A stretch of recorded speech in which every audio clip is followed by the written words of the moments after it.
लेकिन इंस्पेक्टर, आज वो आदमी मेरे ऑफिस तक पहुंचा है, कल मेरे घर तक पहुंच जाएगा। मैं यहाँ मेरी फैमिली के साथ रहता हूँ, मुझे उनकी भी फिक्र हो रही है। मिस्टर मानव देशमुख, आप फिक्र मत कीजिए। आप हमारे देश के एक जाने माने बिजनेसमैन हैं और आपको सिक्योरिटी देना हमारा फर्ज। पुलिस पर भरोसा रखिए, हम उस आदमी को ढूंढ लेंगे और ये पता लगाएंगे आखिर वो चाहता क्या है। Okay, thank you inspector. Manav, किसका फोन था, क्या हुआ है और कौन क्या चाहता है? अर्चना, वो तो मैं भी नहीं जानता कि कौन क्या चाहता है, लेकिन कल जब मैं ऑफिस पहुंचा तो एक आदमी मुझसे मिलने आया था। ताज्जुब की बात यह है कि मुझसे मिले बगैर ही वो चला गया, और सबसे बड़ी बात यह है कि वो मेरी फोटो खींच रहा था। फोटो खींच रहा था? मुझे ऐसा लगा कि वो कहीं कुछ गलत कर सकता है, इसलिए मैंने पुलिस को इन्फॉर्म कर दिया। तुम चिंता मत करो अर्चना, पुलिस जरूर उसे ढूंढ लेगी। हाँ मानव, ठीक है, पुलिस ढूंढेगी तो ढूंढेगी, लेकिन तब तक आप एक काम कीजिए, अपना सारा काम घर से कीजिए। अर्चना, मैंने आपसे कहा ना मानव, आप कहीं नहीं जाएंगे। बस मैंने कह दिया सो कह दिया, आपको यहीं रहकर पूरा काम करना है, आप बाहर नहीं निकलेंगे। लेकिन मेरी बात एक समझ में नहीं आ रही है कि तुम्हें इस मामले में इतना ध्यान देने की क्या जरूरत है? तुम क्यों सोच रही इस बारे में और मेरी इतनी फिक्र क्यों कर रही हो? मानव, अरे ओवी बेटा,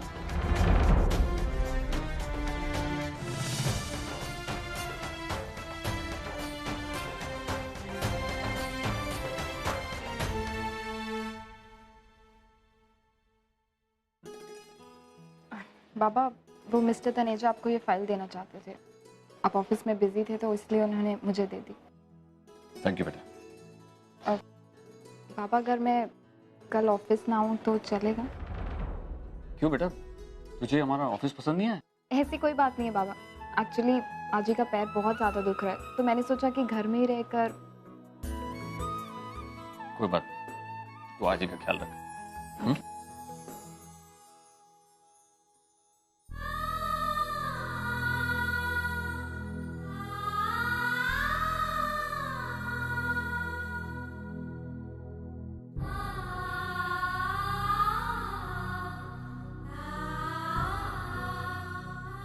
आपको कुछ कहने की जरूरत नहीं माँ। मैं जानती हूँ कि अचानक से आपका रवैया क्यों बदल गया, लेकिन वो आदमी कौन हो सकता है जो इस तरह। तो का इतना ही डर लागत है तो यहाँ आया क्यों? हाँ, वहीं रह लेता मुंबई। अरे तो कोनो हम अपनी मर्जी से थोड़ी ना आए हैं यहाँ। वो तो चाचा ने फोन करके अर्जेंट में बुला दिया, इसलिए तो सारा काम ऐसे कैसे छोड़ कर आना पड़ा। चुप।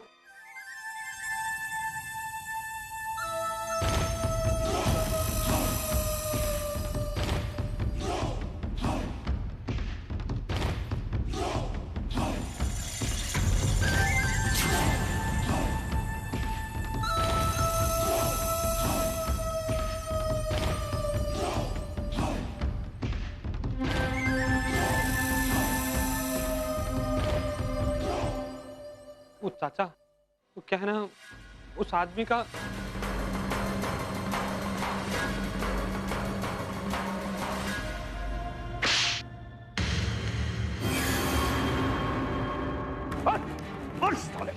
ससुर के नाती मार 25 लाख का नुकसान करवा दिए और अब बेशरम के जैसा हमारे सामने खड़े हो। कहा ना चाचा, केस तो विष्णु के हाथ में था ना, कद छोड़कर चुप, एकदम चुप। क्या बार बार पिस कर रहा है बे? तू भी तो उस प्लान में शामिल था ना? अरे विष्णु ने करोड़ों कमा के दिया है हमको, 25 लाख उसके सामने कहा है। तू अपनी सोच ज्यादा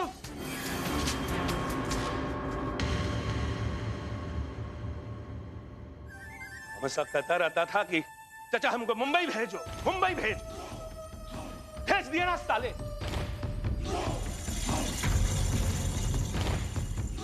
अभी अगर हमारे सामने अपने नाम की पोंगी बजाओगे ना तो ये तुम्हारा जो नगाड़ा है ना, नगाड़ा, इसको फोड़ के रख देंगे साले। समझा का?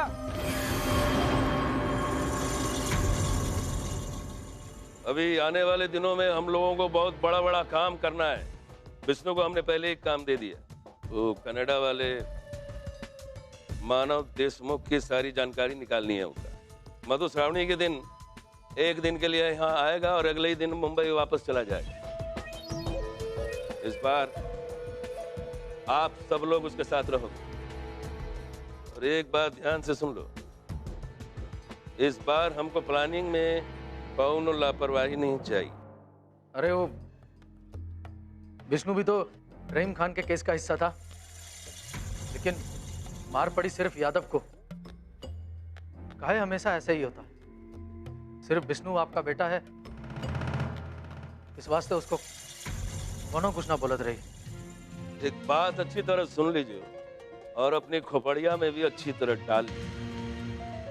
हमारे इस धंधे में न तो कोई किसी का बाप होते, न कोई किसी का बेटा। हमारी जिंदगी में विष्णु का भी वही जगह है जो आप लोगों का है। चलो मुंबई जाके तैयारी करो।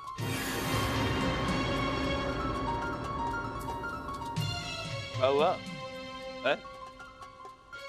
अरे उस इलाके में जाके तुम ही झंडा गाड़ना चाहते थे ना? हमने कब कहा ऐसा? हाँ, नहीं कहा, ऐसा तो नहीं कहा, लेकिन तुम्हारे मन मन में यही बात है, हम जानते भाई। चलो तुमको एक मौका और दे, वहां जाकर मानव देशमुख की फोटो निकाल और सुनो, इस बार इस केस में विष्णु सरकार होगा।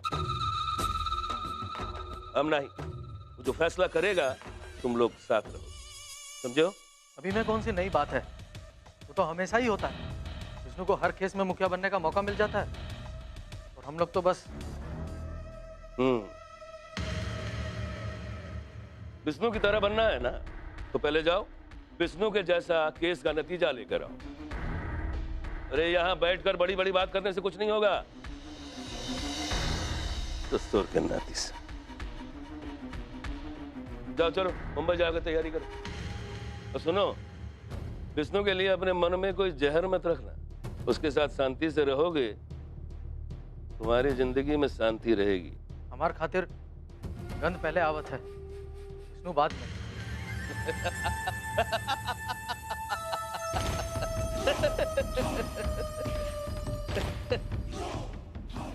जय धर्मंगा माई जय।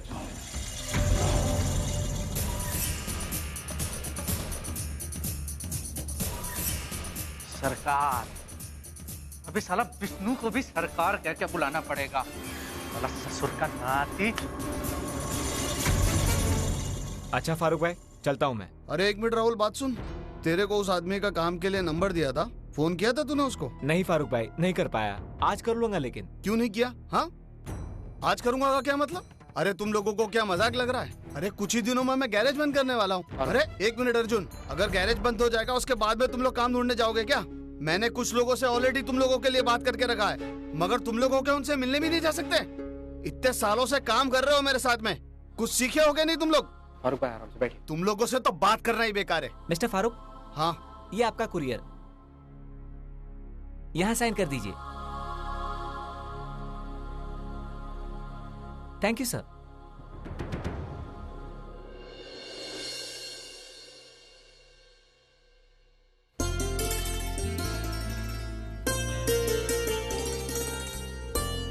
या अल्लाह, तेरा लाख लाख शुक्र है।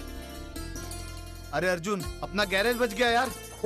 अरे मुबारक, अपना लीज रिन्यू हो गया। अरे मुबारक हो फारूक भाई। राहुल मुबारक भाई। मुबारक हो फारूक अभी भाई। तुम लोगों को कहीं और काम करने की जरूरत सब नहीं है। ऊपर वाले की मर्जी है।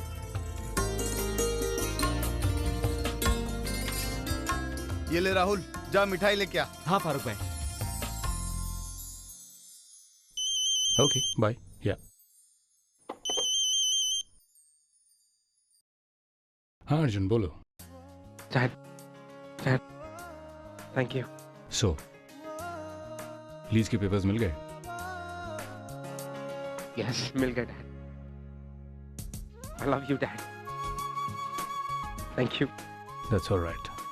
You take care Arjun. मिठाई कहाँ फारूक भाई? मिठाई मंगवाओ।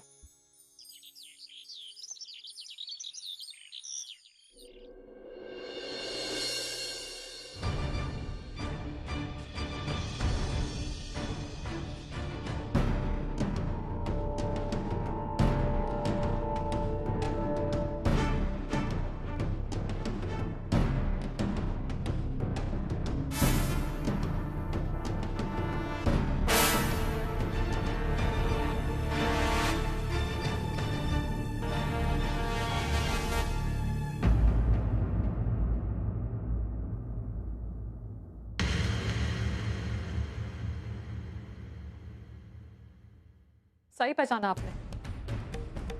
ये फोटो मुझे उसी एल्बम में से मिला है। मुझे कोई शौक नहीं है मैं आपकी पेटी में जाके ताक झांक करूं। आज ही की दवाई ढूंढ रही थी, एक्सीडेंटली मुझे उस एल्बम में से ये फोटो मिला। और हाँ, इस फोटो में जो औरत और बच्चा है ना, आज ही ने मुझे उसके बारे में सब कुछ बता दिया है। अभी मेरी समझ में नहीं आता कि आप इतनी सेल्फिश कैसे हो सकती हैं। अपने सगे बेटे के साथ आपने ऐसा किया, सगे बेटे के साथ। देख तेजू, मैं नहीं जानती कि तुम्हारी आजी ने तुम लोगों से क्या कहा है, लेकिन सच्चाई कुछ और है। मैं बताती हूँ आपको सच्चाई क्या है। सच्चाई ये है कि आपने अपने सगे बेटे को अपनी बहन को दान कर दिया है ना। तेजू, बाबा ने आपसे एक बार नहीं, दो बार नहीं, 1000 बार ये बोला कि उस औरत के इर्द गिर्द रहते हुए आपके बेटे की जान खतरे में है, लेकिन आपने नहीं सुनी। आपने अपना बेटा दे दिया। आप इतनी सेल्फिश कैसे हो सकती है। खैर, बाबा की फीलिंग थी तो आपको कोई कदर थी ही नहीं, आज भी नहीं है, क्योंकि आपने हमेशा अपने बारे में, मैं और अपने परिवार के बारे में सोचा है। वो औरत हमारे भाई को उठा के ले गई आपकी लापरवाही की वजह से, और उस औरत के पागलपन की वजह से हमारे भाई की जान चली गई और हमने अपने भाई को, सगे भाई को खो दिया।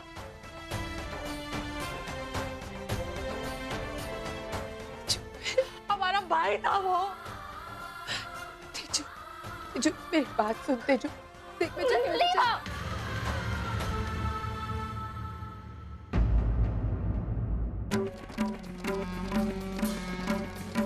छोड़िए, आपका कोई हक नहीं हम पर या हमारी लाइफ पर। इतने सालों तक तो हमें दुख देती रही, और बाबा को तो आपने इतना हर्ट किया है कि वो चाह कर भी ये सारी चीजें नहीं भूल सकते। जानती, मैं बाबा की आंखों में हमेशा देखती थी। हम दोनों के लिए बहुत प्यार था उनकी आंखों में, पर हमेशा से एक खालीपन पे था। समझ नहीं आता था कि वो खालीपन क्यों है। आज समझ आया मुझे, वो सब आपकी देन है, आपकी वजह से था वो सब। उनका बेटा छीन गया जिससे वो इतना ज्यादा प्यार करते थे। आजी बिल्कुल ठीक कहती हैं आपके बारे में। आपको किसी से मतलब ही नहीं है, आप सिर्फ अपने बारे में सोचती हैं। इतनी ज्यादा सेल्फिश है आप। ऐसा नहीं है। मेरे मन में ना हमेशा एक सवाल उठता था कि क्यों आजी ने हमें आपसे दूर रखा है। आज मुझे उसका जवाब मिल गया। हो सकता है हम दोनों अगर आपके साथ होते तो आप हमें भी दान कर देती। नहीं, मेरे मन में जितनी भी कंफ्यूजन थी ना आपको लेके, आज वो क्लियर हो गई है, बिल्कुल क्लियर हो गई है। मुझे समझ में आ गया कि एक्चुअल में आप कैसी औरत हैं। तेजू, ऐसा मत कह। चलो भी। तेजू, मेरी बात सुन। तेजू, मेरी बात सुन। तेजू, मेरी।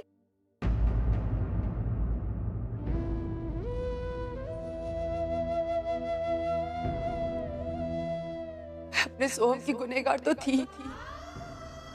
आज मैं ओवी और तेजू की नजरों में भी गिर गई। आज उन्होंने मेरी ममता पर सवाल उठाया। तेरी वजह से भाई होते हुए भी मैं आई नहीं बन पाई। मैं तुझे कभी माफ नहीं करूंगी वर्षु, कभी नहीं।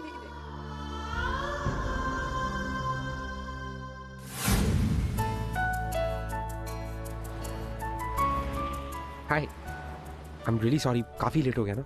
वो एक्चुअली मैं इतनी सारी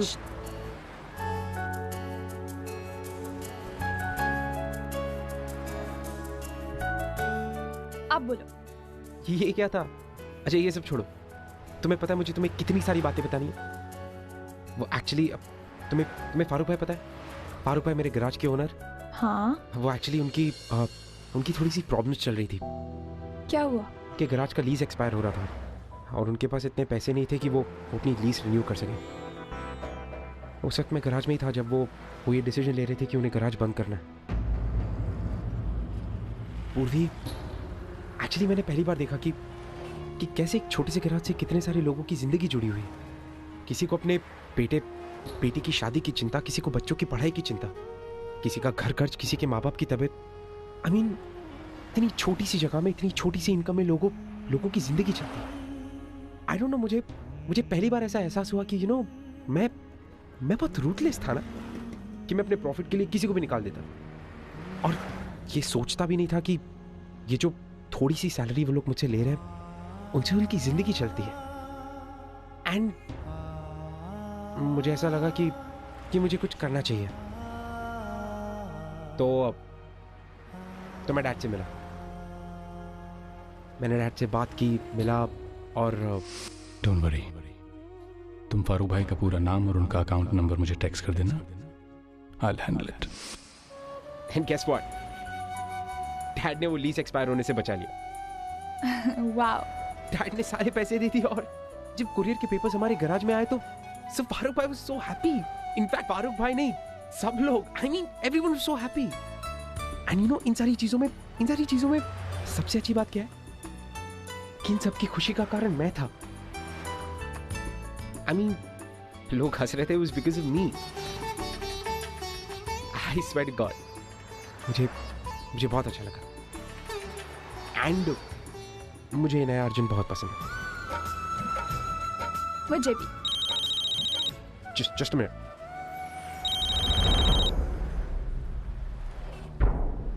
Hello? जी इंस्पेक्टर साहब।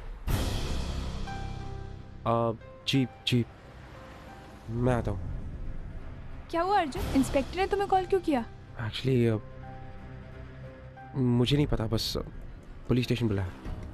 मैं चलता हूँ, मैं देखता हूँ कि प्रॉब्लम क्या है। तुम घर जाओ, ठीक है?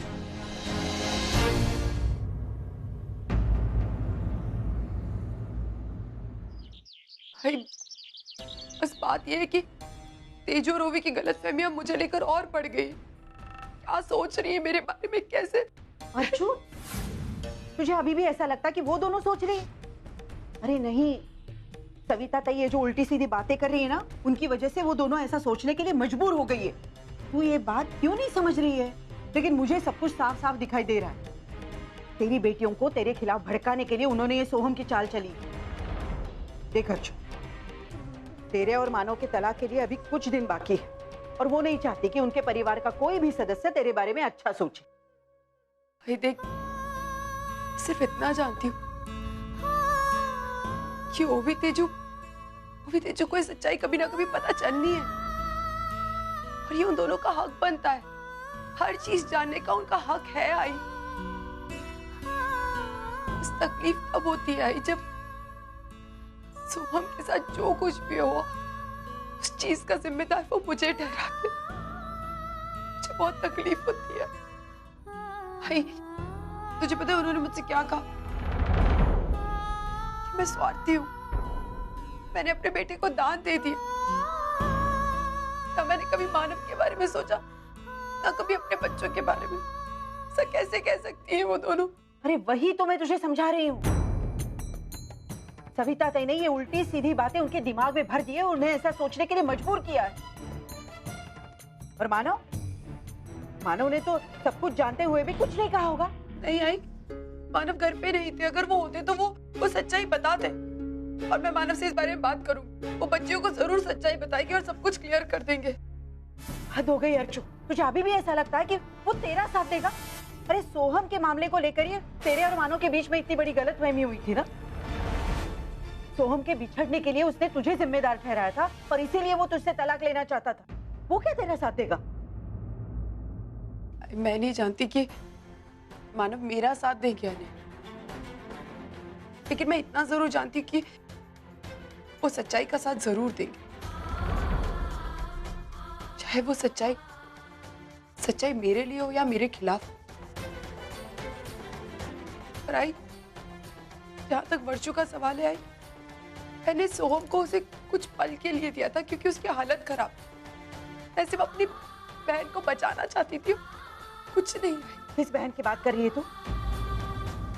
मेरी ऐसी कोई बहन नहीं। मेरी सिर्फ 2 ही बेटियां हैं, एक तू और एक वैष्णु। आई, आइंदा उसका नाम इस घर में नहीं निकलेगा।